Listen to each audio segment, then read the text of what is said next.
Buenos días, este 25 de febrero les damos una cordial bienvenida al Consultorio, un programa en línea que se transmite martes y jueves a las 9:30 horas por Prensa Libre TV. Soy Cristian Dávila y hoy vamos a hablar acerca de la fatiga escolar, qué es y cómo prevenirla, y para ello tenemos acá a Pablo Barrientos Marroquín, director del Departamento de Psicología de la Universidad del Valle de Guatemala, y también nos acompaña Patricia González del Centro de Atención y Educación Nutricional de la UPG. Así que gracias a los dos por estar acá, bienvenidos. Gracias.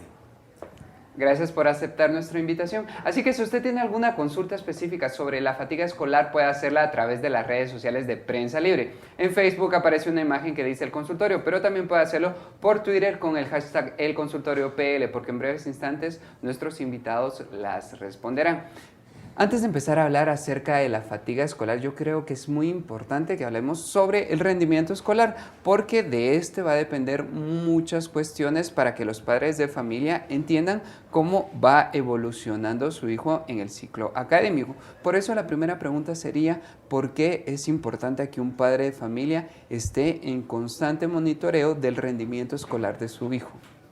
Bueno, es importante porque es la llamada de alerta, es lo que nos indica el curso del comportamiento, del desempeño de nuestros hijos, y básicamente esa primera referencia suele venir de las maestras, ¿no? Son las que empiezan a notar, más allá que las notas, si el niño está motivado. El rendimiento está estudiado que tiene una fuerte correlación con el interés del sujeto, qué tan efectivo se siente sobre esos aprendizajes, es decir, la autoeficacia. Y estos dos componentes tienen una fuerte influencia en que el niño disfrute del estudio, y eso evidentemente tendrá un impacto en ese rendimiento. Entonces creo que tenemos que estar atentos, alerta, tanto mamá como papá, de cara a que cuando notamos falta de interés o que el niño no se siente capaz de hacer algo, va a tener una repercusión sobre ese rendimiento académico. Sabemos que uno de los aspectos que marca el buen rendimiento académico es la alimentación o la buena nutrición. Licenciada González, ¿qué nos podría decir al respecto?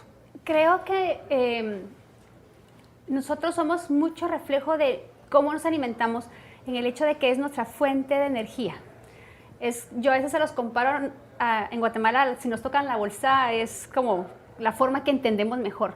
Entonces yo les explico a mis pacientes que a veces es ¿cómo pretendemos mantener el gasto de una casa, de una familia, si no le estamos dando el ingreso económico que necesita?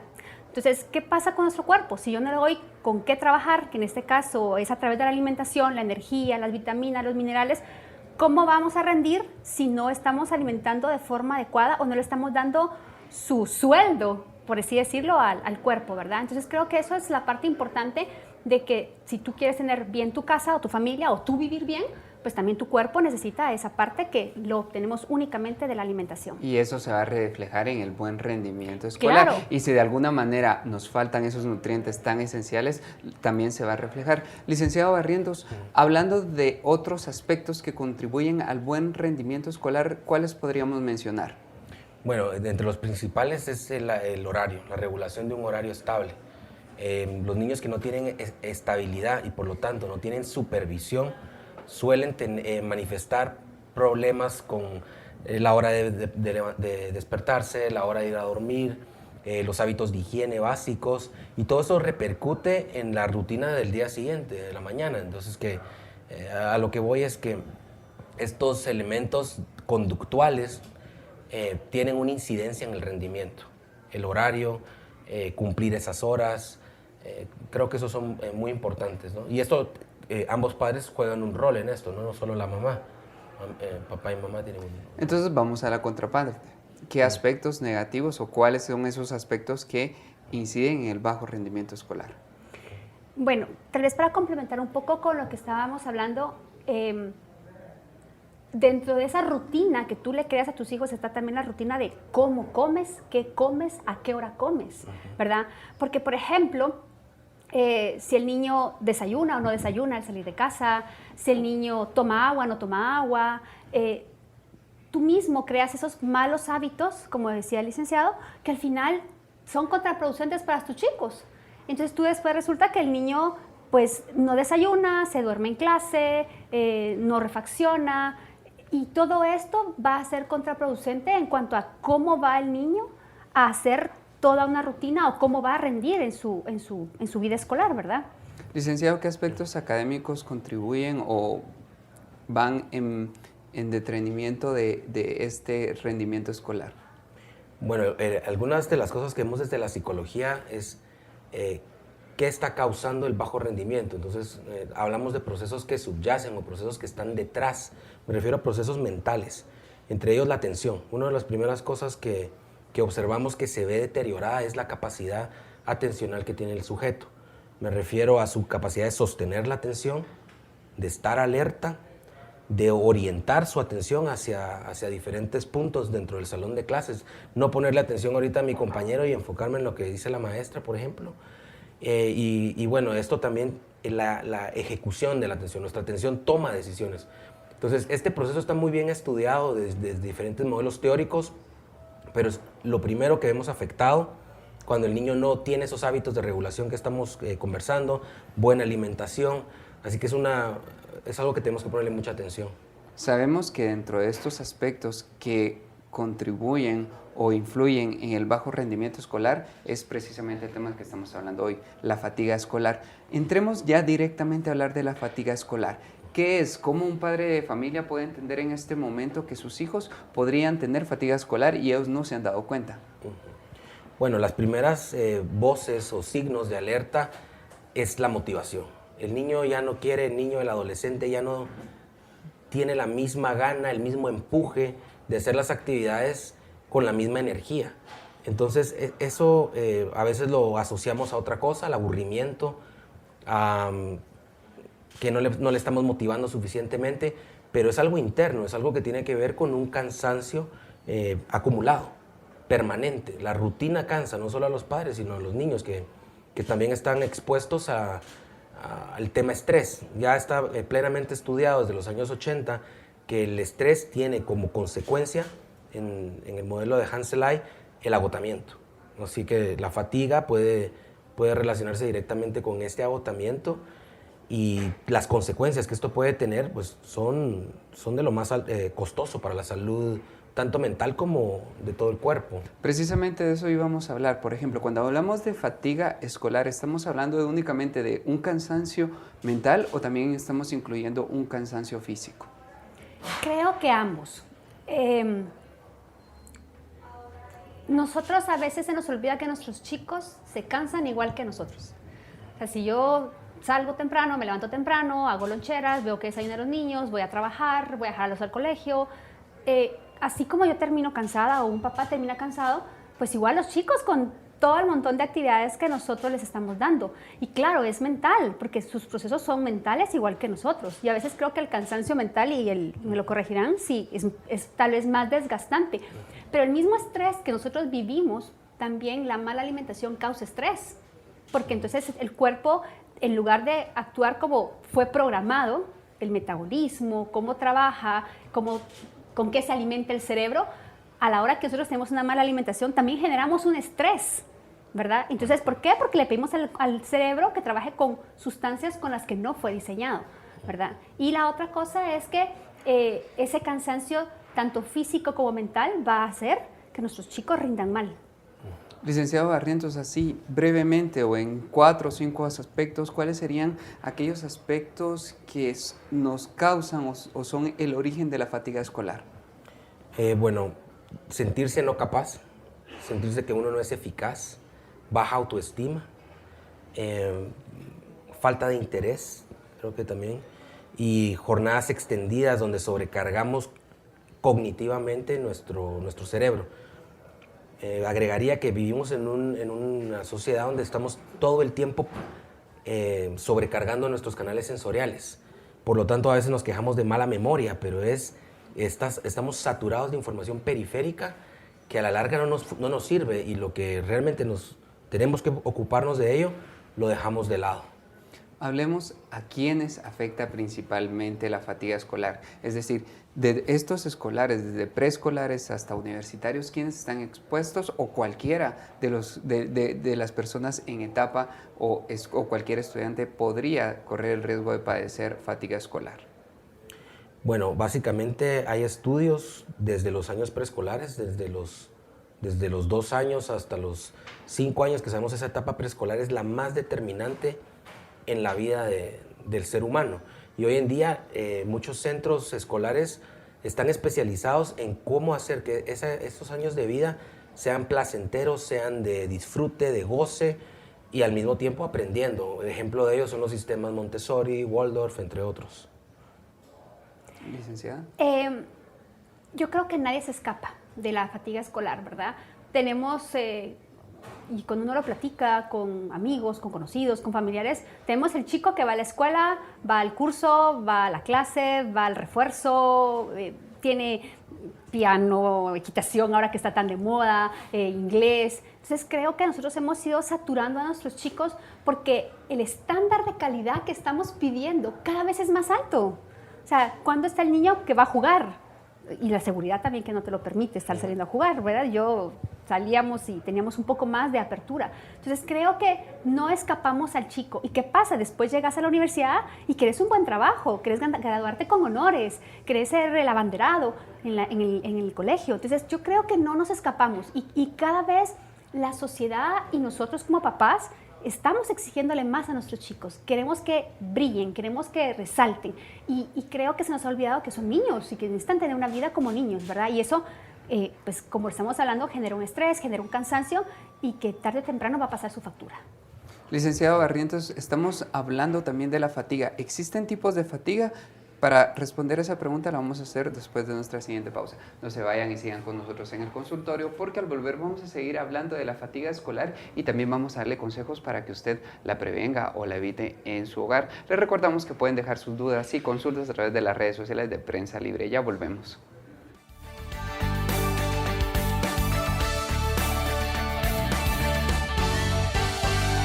Si ignoras lo que sucede en el país, nunca serás libre. Pero si realmente quieres ser libre, lee, investiga, piensa. Infórmate a la mañana, al mediodía, en el bus. Y si no has empezado o sientes que no es para ti, entiende que ser libre no tiene edad ni condición social. Es por eso que soy prensa, soy libre. Prensa Libre, un periodismo que evoluciona.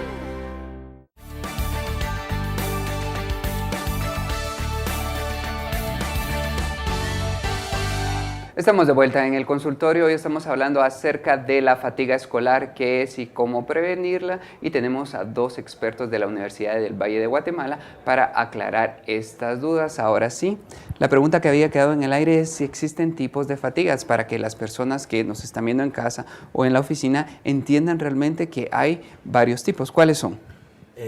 Física, mental. Básicamente podríamos tener esos 2 estratos y que cada una tiene diferentes componentes, pero ambas nos dan señales. Retomando esto, quiere decir que podemos confundir una fatiga física con algo cognitivo o mental. Y creo que es por lo mismo, que las cosas están conectadas. En todo nuestro cuerpo es un sistema que funciona holísticamente. Así que creo que podemos en algún momento de nuestro ciclo escolar o académico sentir más de un tipo que del otro, ¿no? Y depende mucho con el tipo de tarea a la cual nos estamos enfrentando. Si nos enfrentamos a tareas de tipo matemático, lógico o como está estudiado, una de las tareas que más cansa es escribir, porque pone en funcionamiento toda la mente, la atención, la memoria, las funciones ejecutivas. Estas pueden tener un detrimento cuando se sobresaturan. Otra cuestión puede ser que a veces le pedimos más de lo que el sujeto, el niño o la niña están listos para rendir. A veces damos por sentado que ya han aprendido todos los componentes o los andamiajes y nos vamos dando cuenta que pedimos cosas mucho más fuertes y más fuertes, sobrecargando la capacidad mental del niño. Ahora, de lo físico, lo que yo he vivido en mi propia vida y hemos visto es, uno a veces quiere consentir a los niños, darles algo para que se entretengan, generalmente azúcares, ¿no? Yo no sé el efecto que esto puede tener a largo plazo, pero sustituimos muchas veces por consentir. Entonces creo que es ahí donde tenemos que tener también un balance. Antes de entrar a esos hábitos o errores comunes que cometen los padres de familia, o es decir, cometemos la mayoría de personas, me gustaría que nos diera unos consejos para identificar, por ejemplo, la fatiga mental de la fatiga física y no confundirlas. ¿Cómo podríamos hacer esa diferenciación?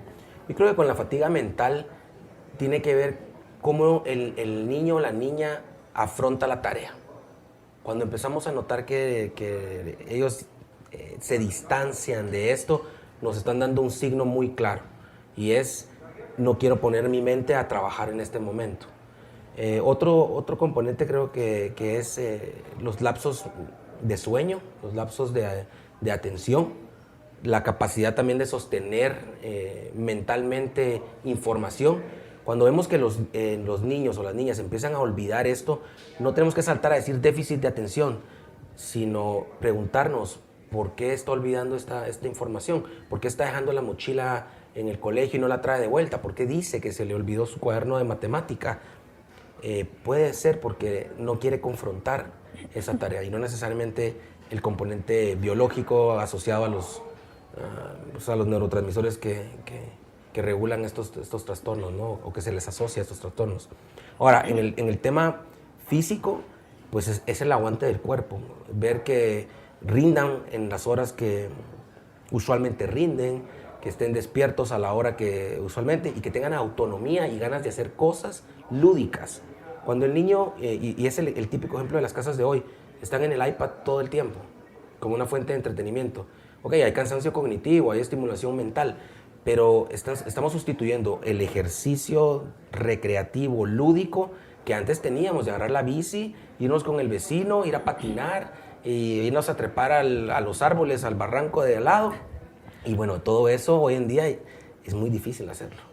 Entonces, si por ejemplo un padre de familia o un maestro no identifica que el estudiante está padeciendo o tiene fatiga escolar, ¿cuáles podrían ser las consecuencias si no se le ayuda y no se trata? Bueno, dependiendo del estadio de vida en el que está, pero lo que llaman en inglés achievement, el desempeño escolar, va a tener consecuencias, o sea, reprobar notas. Otra de las cuestiones es, otra consecuencia grande es que el niño se distancia en su esfera social. También vemos que los niños que están cansados se retraen, se van hacia sí mismos.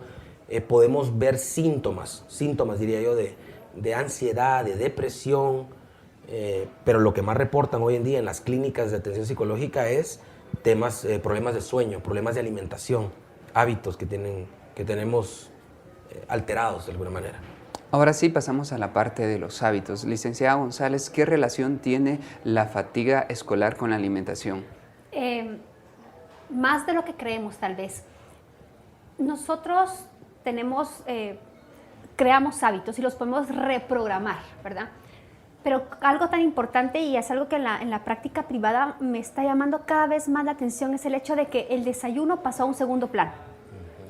Me levanto temprano, salgo corriendo, baño, loncheras, un uniforme, que no olviden las cosas que tienen que llevar, y el desayuno pasó a un segundo plano. Agarro una galleta y un jugo, lo meto en el carro. Si bien te fue, porque yo tengo chicos en la clínica que cenaron 7, 8 de la noche y volvieron a comer a las 9, 10 de la mañana, que fue la hora del recreo del colegio. Entonces yo le digo, ok, pero el niño empezó su horario de colegio a las 7 de la mañana y lleva 2, 3 horas, sin decir que se levantó a las 4 y media, 5 de la mañana, sin tener nada en el estómago. Y tu cuerpo y tu cerebro le estás pidiendo que trabaje y que haga esas cosas. Entonces, hay veces que se nos olvidan que el cerebro también necesita una fuente de energía. Que lo buscará de una forma alterna, perfecto, rendirá, sí, pero a largo plazo te va a dar consecuencias muy severas, ¿verdad? Se nos olvida, por ejemplo, que el niño tome agua, el nivel de hidratación. De repente vemos chicos y me dicen, es que tengo dolor de cabeza. Bueno, mi niño, ¿cuánta agua tomas? Es que no me gusta el agua. Bueno, tomas juguito, fresquito. No tomo. Entonces, ¿qué pasa? Que el cerebro también se deshidrata como se deshidrata cualquier parte del cuerpo, y entonces es un cerebro que está rindiendo mal. No digamos tu cuerpo, te dan calambres, no te concentras. Creo que hemos olvidado que hábitos que decían, eran cosas de las abuelitas, no dejaban de ser tan sabias, ¿verdad? Y creo que hemos descuidado por trabajo hasta qué les metemos en la lonchera a los chicos. O sea, tú abres las loncheras y mis hijas me dicen, mamita, es que mis amiguitas llevan tal cosa. Ok, mi amor, eventualmente la podrás llevar, pero tenés que llevar una alimentación sana. Y obviamente, pues en mi casa no se discute ese asunto, ¿verdad? Sí, o sea, no puede ser la casa del herrero cuchillo de palo, pero no podemos descuidar la alimentación. O sea, y lo decíamos muy claro, es algo integral. No puedes tener, pidiéndole psicológicamente rendimiento en el colegio, que tenga hábitos, que lo apoyemos emocionalmente, si la parte de alimentación está fuera de ese contexto. Tienes que tener una integridad en cómo crías a tus hijos. Nosotros preguntamos a las personas, a nuestra audiencia en redes sociales, cuáles creían que eran los hábitos o las causas que generaban fatiga escolar, y algunas personas nos dijeron esto y nos gustaría que ustedes nos dijeran realmente si efectivamente es. Muchas personas comentaron que levantarse muy temprano, que los chicos ahora se levanten temprano, pasen muchas horas dentro de un bus o dentro de un carro y luego vayan a la escuela y regresen a la casa, es una de las causas de la fatiga escolar. ¿Les podríamos decir que es cierto o no? Definitivamente. Aunque haya un buen hábito de irse temprano a la cama, y yo lo veo en la zona donde resido, los buses del colegio están a las 5 de la mañana, pero no podemos dejar también de lado a esta respuesta de la audiencia, que hay chicos que también trabajan y tienen doble jornada, entonces eso también tiene un fuerte impacto. El tránsito en Guatemala es un tema nacional. Así que tantas horas en el carro del papá o en el bus tienen una repercusión en esa fatiga, definitivamente. Otro aspecto que nos mencionaban eran las jornadas escolares. Algunas son muy extendidas. ¿Qué tan cierto esto? ¿Depende tanto de la jornada extendida o de cómo se aprovecha esta jornada? Uy, te lo voy a hablar de mi experiencia. Nosotros, o por lo menos en mis años, diríamos, en Buen Chapín, teníamos un horario escolar muy parecido a mis hijas, ¿sí? No creo que fuera tan diferente. Pero ¿qué es lo que pasa? Que encima de todo les recargamos la tarea. O sea, yo no digo que yo como mamá me desligue de la parte de aprendizaje que tienen mis hijas en el colegio, porque tienen que aprender. Pero ¿qué es lo que pasa? Salen los chicos a las 5 de la mañana, 5:30, se levantaron a las 4:30, tuvieron una jornada de estudios. Los papás cada vez somos más exigentes porque el colegio queremos que tengan de todo. Inglés, computación, arte, música, o sea, pedimos mucho.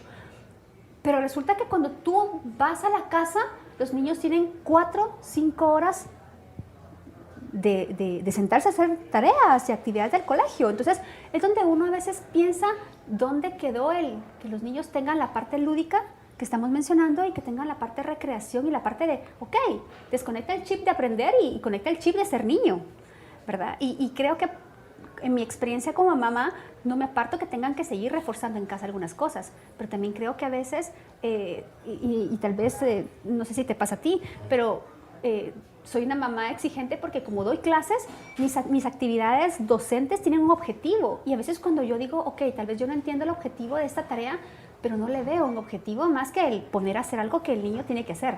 Entonces creo que se nos están alargando demasiado las jornadas en etapas muy pequeños. Niños de 8 o 9 años que las dan las 9 a 10 de la noche haciendo tareas todavía.